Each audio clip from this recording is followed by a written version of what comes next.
And good morning again. I am just back from the Anton, Affiliated New Thought Network annual retreat at Unity Village. And the theme this year is convergence.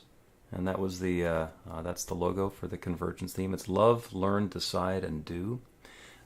It was an absolutely inspiring 5 days. And convergence is all about bringing the pieces into alignment. It's about looking for harmony and for fit, and not saying that something needs to be fixed in order to be better. Convergence is allowing those alignments to happen in the way that they do. And being on the grounds at Unity Village was wonderful. If you have never been there, it's a bucket list sort of thing, especially for people who are in New Thought. It's 1,200 acres. It's in Lee's Summit, Missouri, which is just outside Kansas City. It was built by Charles and Myrtle Fillmore, who were leaders in New Thought and formed the Unity movement. And there's some really wonderful things that go on there. One of their sons was really captivated by Mediterranean architecture, so that's the design of the place. There are gorgeous fountains in the central courtyard, and wonderful walking trails. They have a lake that you can walk to and around. And the whole place is peaceful, and it's filled with folks who have a very similar belief system to the one that we share. So it's really wonderful to be there. Had an opportunity to do yoga in the Fillmore Chapel every morning of the retreat, which was wonderful. And possibly the highlight for me this year, as it is every year, was to have a chance for half an hour to take part in the Silent Unity Prayer Vigil. And this is something that was started over 125 years ago. It's been going 24/7, continuously ever since. Even with pandemics, they moved it online so that the prayer workers who are on staff at Unity could continue to do it from home. But that vigil has been running continuously for all of that time. There's a huge amount of spiritual energy that's involved in that. And probably 30,000 people a month who are either calling or emailing or texting in their prayer requests to Silent Unity. And the people who are in the prayer vigil are holding all of those intentions in prayer during the time that we're in the vigil. So you ride up the elevator and get off in silence on the third floor and are able to, at the top or the bottom of the hour, there's a little bit of a chime and the door opens and whoever was in there before comes out and the next group of people goes in and sits in silence for half an hour, steeped in that volume of intentionality for the 30,000 people who are praying for now and for the 125 years that this has been going on continuously. And the feeling of being in that sacred space is palpable, and it's truly uplifting and wonderful. If you ever have a chance to do that, I recommend that you do it because it's a wonderful thing. The sacred can be found everywhere. There's a story of a Buddhist temple in Thailand, and they had a clay Buddha in the middle of the temple area. Huge clay Buddha. It wasn't particularly attractive, but it was the most sacred thing that they had, and they revered that clay Buddha as a rich part of their history, and that brought sacred intentionality to that. In 1957, they had to move the temple. They were reorganizing and rearranging things, so they had to move the clay Buddha. And there's a story of what happened when they did that. In fact, it winds up being the backstory of what happened there.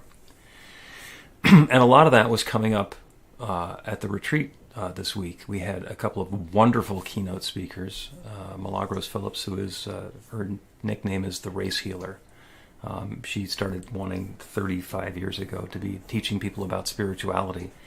But as a black woman, people wanted her to help them work through issues of racism. So she would go and do that and talk to them about spirituality anyway. And so just some wonderful insights that she brought along. Another one of the keynote speakers was Akumalafe, who's a philosopher and a PhD. And he had so many stories of the ways that he'd been studying mythology and history and stories and found a lot of the commonality. And the thing that he wanted to emphasize is that things break in order to break open. Things break so that they can change. And he shared a whole bunch of stories from mythology and from scripture about things breaking in order to break open, to let something out. And the message that he had was the same message that Leonard Cohen had in the song Anthem that he wrote. And the lyric there is, there's a crack in everything, that's how the light gets in. There's a crack in everything, that's how the light gets in. And, there are stories of, people who are praying and to God to give them something, and God smites them and breaks something. And it is in the breaking that something new becomes available. That's a big thing for me, is there's a lot going on in the world and in our individual lives that we can look at and say it's things that are breaking. But that's where the breakthrough happens. The old needs to go away. The structure that's been in place needs to falter or crumble or be changed or transformed somehow in order for the newness to come in. So in the story of the Golden Buddha in 1957, they had to move, the clay Buddha, they had to move it, and it cracked. There was a crack, there was a break in the clay Buddha, and it turned, and one of the monks saw that there was a glint of something bright in there. And they got the flashlights, and they looked, and it looked gold. And they got some chisels and hammers, and they took some of the clay off of it. And inside of the clay Buddha was a golden Buddha. In the middle of their temple had been this golden Buddha that was covered in clay. And as near as they can figure out, what had happened is hundreds of years earlier, there was an invading army that was coming through, and they were ransacking the country.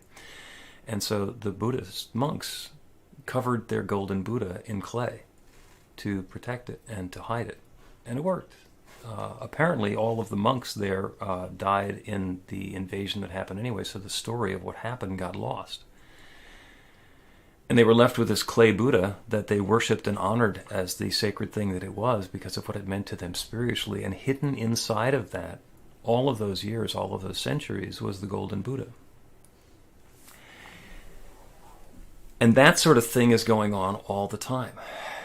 Inside of whatever it is that we're experiencing on a day-to-day and moment-to-moment basis, there is that golden source, that whatever it is that's inside. And when we have a breakthrough, something new can break through, and there's something new that becomes possible. So as you're dealing with challenges in your life, or you're looking at circumstances and situations saying, well, I'm not sure how I'm going to get up this hill, and I'm not sure how I'm going to find time off from work, and I'm not sure how I'm going to be able to get my life in order after the illness and the challenge and the difficulty and the upheaval and the. Remember that there's a crack in everything. That's how the light gets in. Allow that to happen. Don't necessarily fight it. Obviously, take care of that which is yours. But when there's time for transformation and a change, be open to the possibility that that transformation and change can be something that is good and wonderful and uplifting for you. I mentioned Milagros Phillips, who was absolutely wonderful. Every once in a while, I learn something new about history and how we got to where we are and how we became who we are. The last big one for me was understanding 1619 and how the powers that be in this country used racism as a way to maintain power for the people who were in the elite, basically by pitting the poor black people and the poor white people against each other. And obviously that's been working pretty well in this country. Milagros told me about something that I had not been aware of before. It's called the Doctrine of Discovery.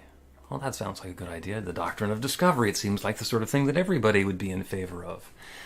And it turns out that the Doctrine of Discovery was an agreement made between the Pope and the Prince of Portugal in the mid-1400s, where the Pope announced that it was perfectly reasonable for civilized people, in other words, Catholics, to go and discover and colonize lands that were inhabited by people who were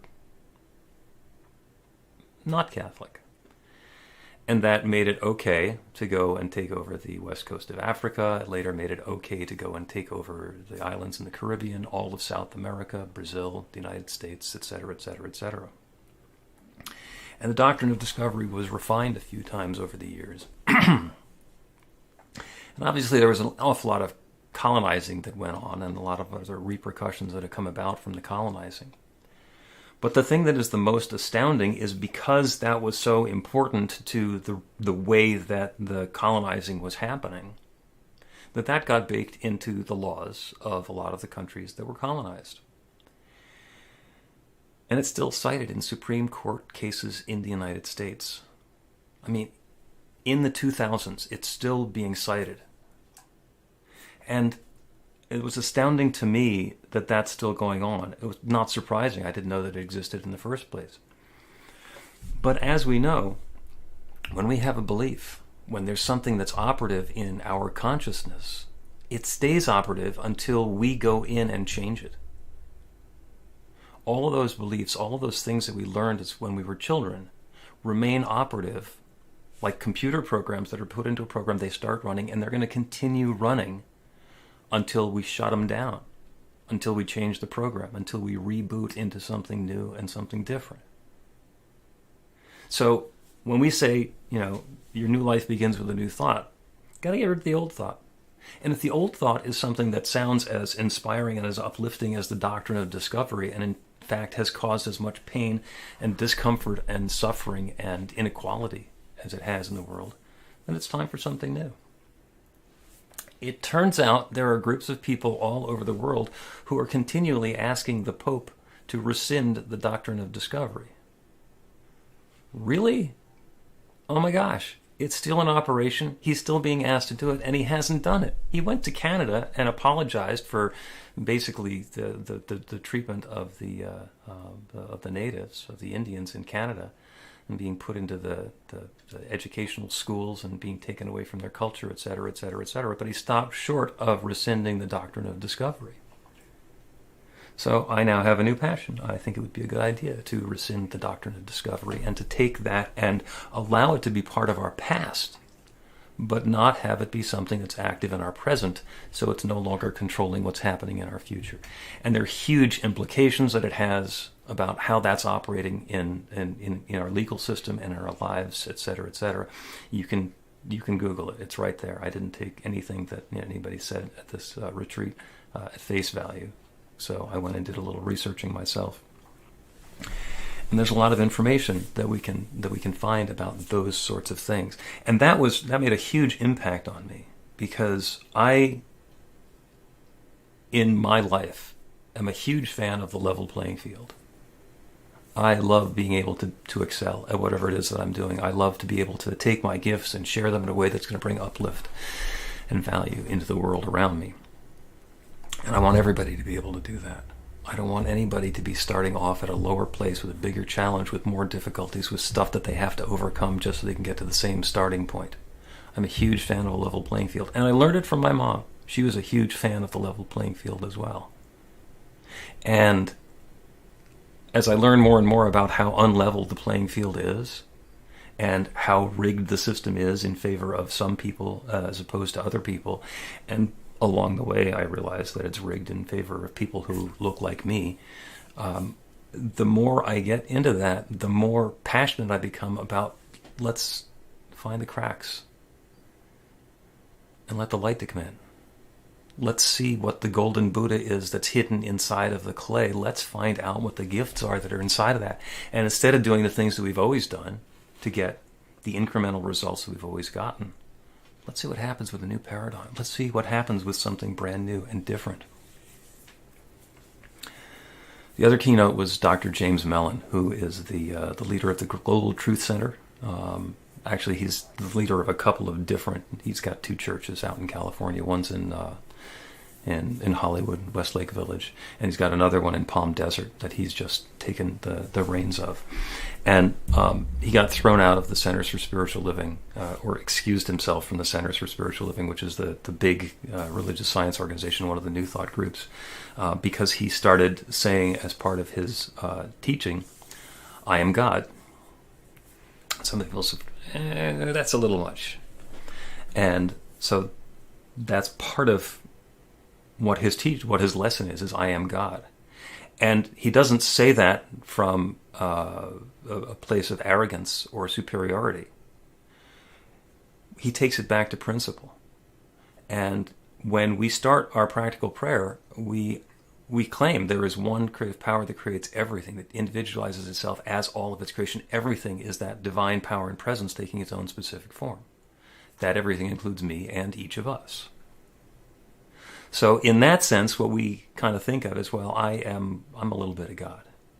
I am this drop of God in the ocean of God. And we understand how we are individualizations of that. And a subset of God, if you will. And Dr. Mellon, James says that's a very Newtonian way of thinking about it. To take the infinity of God and break it up into little pieces and say each of these is a little piece. He says, and the inspiration that I got is, don't do that using Newtonian physics where you break things up into particles. Break it up the way that you would break up a hologram. If you've ever seen a hologram, it's a holographic film, has an image of a rose, for example. And if you cut the film in half, each half has the image of the rose. And if you cut one of those in half, it has the whole image of the rose. And every time you cut it down, it still has the entire image there. And that's the point that James is making, is we are holograms. We are not subsets of being a particle and a little tiny bit of God. We have all of God available to us now. Everything that is God is accessible to us. Each of us individually, all of us together, every moment, all the time. And that's a whole different way of thinking about our spirituality from a quantum level.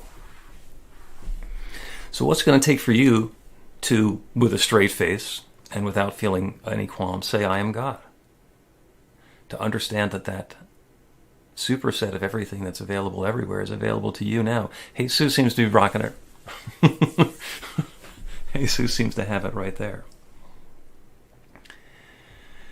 And use the awareness of everything that's possible to claim that goodness, to allow the cracks, to let the light come in, to be part of the transformation and be different today than you were yesterday, to be ready for that transformation to happen, to bring something new and different into your life for tomorrow. We're starting the spiritual adventure workshops, and it starts this Thursday. The Exhale in Narberth, and also online. Registration is open. And we're starting with life visioning, which is a wonderful way to partner with the infinite to create something new in our lives.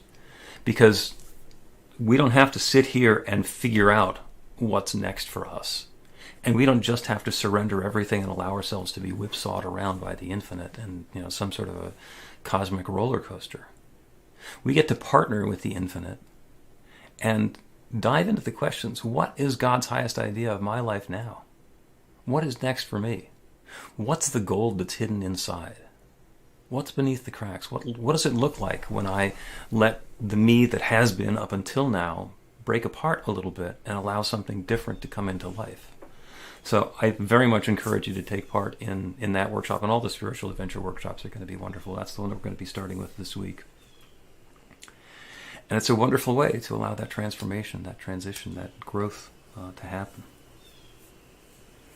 I was the co-chair of the retreat this year, and my fellow co-chair was Martha Creek. She's going to be speaking at New Thought Philadelphia next week. She is absolutely awesome, clear and uplifting. She says that she serves those who serve. So she basically has made her life and career about supporting other ministries, and she's supported us in wonderful ways, and I'm really looking forward to hearing from her.